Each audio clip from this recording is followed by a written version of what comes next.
Welcome to the Awakening Women podcast. I'm your host, Leanne Oaten, and former therapist with a background in counseling psychology. This podcast is for strong, high-achieving women who want more in their lives and relationships, who are ready to rise to the next level of growth, healing, and evolution. Nothing changes until you change. And when you change, everything else changes around you as a result. If you're done with feeling powerless within the chaotic and toxic dynamics in your relationship and don't even know where to begin with making changes, I've got you covered. I know you've tried everything, including counseling, watching hours of videos, and reading stacks of books on narcissism, and find that all it does is leave you feeling even more stuck and in the same place. None of these things work when you're living with a narcissistic spouse because the root causes of the symptoms are not being addressed. As with physical health, there is an emotional, physical, spiritual, and psychological component to healing and overcoming the problematic symptoms and pain you're facing every day in your life and relationship. If you're ready for a direct, no fluff, no nonsense approach to take you into your personal power and take back your life, you are in the right place. Let's get started with today's episode. So here's a mistake that I know you might be making if you have been on the fence about whether to stay or leave your relationship for quite some time. And that is waiting around passively, not doing anything in the meantime.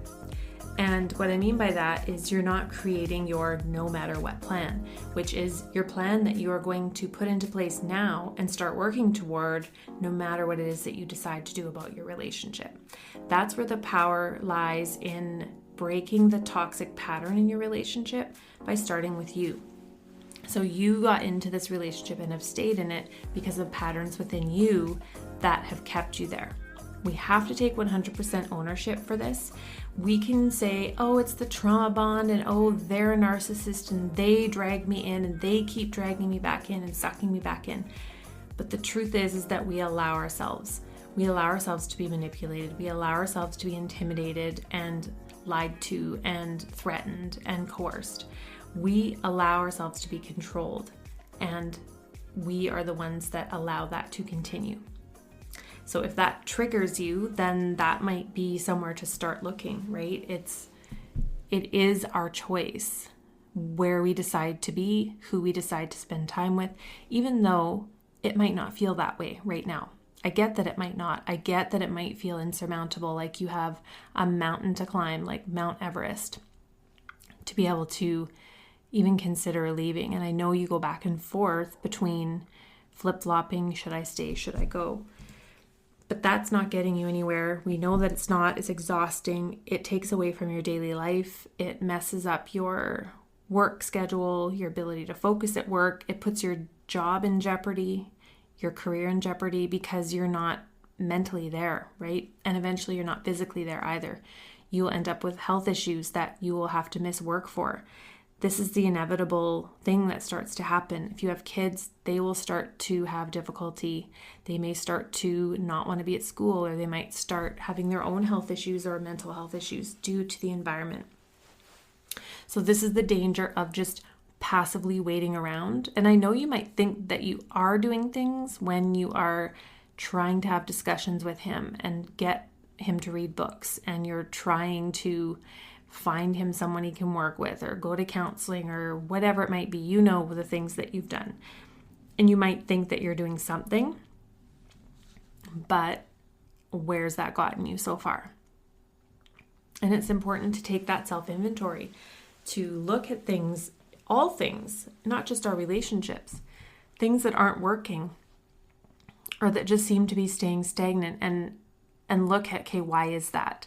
What is my pattern within this that keeps leading me to the same wall, where I have the same result, the same block, the same barrier, that it appears to be a barrier that I keep running up against? And once we can identify what that is, then we course correct, then we pivot, then we make a change, and we start doing something different to create a different result.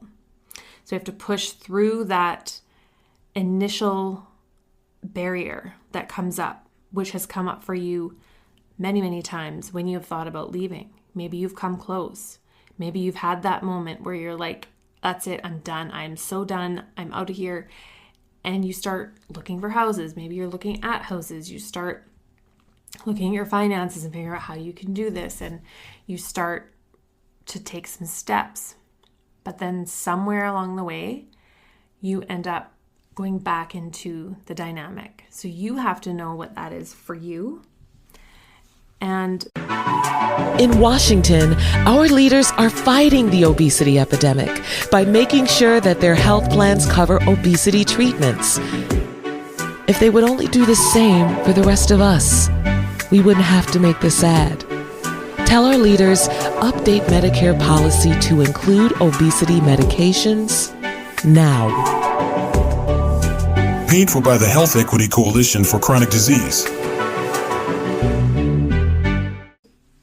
It's about doing something different. So you need to create your no matter what plan. That's something that you implement and take action on starting right away, whether you know what you're going to do about the relationship or not. It's kind of like, I don't know what I'm doing with it right now or about it right now, but I know I need to change and I know I need to make some change. I'm committed to that.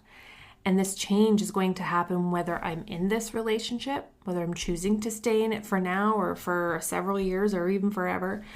These are changes I need to make no matter what I do about this relationship. So when you can get into that mindset, that is where transformation can happen, because you're committing to the process, not making a decision if you're not ready to, right? That's like putting the cart before the horse. That's like me trying to fast track your readiness, right? We can't push each other's readiness. That's why people telling you to leave does not work. Nobody can be pushed to do something that they themselves are not ready for. And I know that's a tough thing to grasp. And this is true in lots of different areas. That no matter how much somebody telling me I need to do something a certain way or I need to face a certain thing, it's not going to happen until I am aligned with that and I'm fully ready to accept that and start taking action. And you probably know what I mean by that. If you're like many women, that is what we all are struggling with, is people telling us what to do and we're not in the space to do it. And then when the time comes and we are ready, boy, we move. Like we move mountains. So there's no pressuring, there's no forcing this answer for you. It needs to arise on its own. But that doesn't mean you're not doing anything. That means you are putting together your no matter what plan and you start working on it now. And the idea around this and what I teach is no matter what happens with this relationship, these are all of the things I must change moving forward. These are the things I must work on so that in the future, when I decide I want to perhaps leave and be in another relationship down the road, these are the things I need to make sure I'm working on regardless, because it's about changing me and we're taking ownership. We take 100% ownership for the patterns and people that show up in our lives. Otherwise, we cannot change. If we are constantly just pointing the finger and blaming outward, we can't change. So if we just blame the narcissist and we don't look at ourselves as to why we have been attracted to that in the first place or why we've stayed, then guess what? You're going to end up with someone else that treats you in the same ways, because internally you have normalized that and you haven't raised your standards and raised your self-value enough to be able to see when someone is treating you in ways that you're not going to tolerate anymore. So you can jump ship and do something else, but until you have done the inner work and have really put that into action, still you can change the relationship, but you'll end up in the same patterns. So the moral of the story today is to stop waiting and start preparing your no matter what plan. This is your plan that you are going to put together and work on no matter what you decide about the relationship. It's still going to be relevant because you're still going to do that work regardless of whether you choose to stay or go. And that is exactly what I walk you through inside of my program and the cycle. If you're interested in getting started, what I'll have you do is head to the link in the show notes and sign up for my free class, Breaking the Toxic Bond of Narcissistic Power and Control. And this is where you will start Once you go through the class, you'll be invited to enroll into the program at a special price. This is a price that's only offered to those who have taken the class. It's not available on my main website. So if you'd like to get started on your journey, that's where you begin, is with that free class. So head to the show notes and click the link, or you can head to the homepage at NARCISSISTIC and you'll see a button there to subscribe to it as well. And you'll get instant access to it to watch on your own time. Thanks so much for tuning in to this edition of the Awakening Women podcast. If you love this episode, please take a moment to share it and leave a 5-star rating and review. If you're ready to take your next step, head to the link in the show notes to sign up for my latest free class. Also, be sure to follow me over on Instagram at Awakening Women Official and join the conversation. Thanks so much for tuning in, and I'll catch you again in the next episode. Take care of yourself in the meantime, and I'll see you online.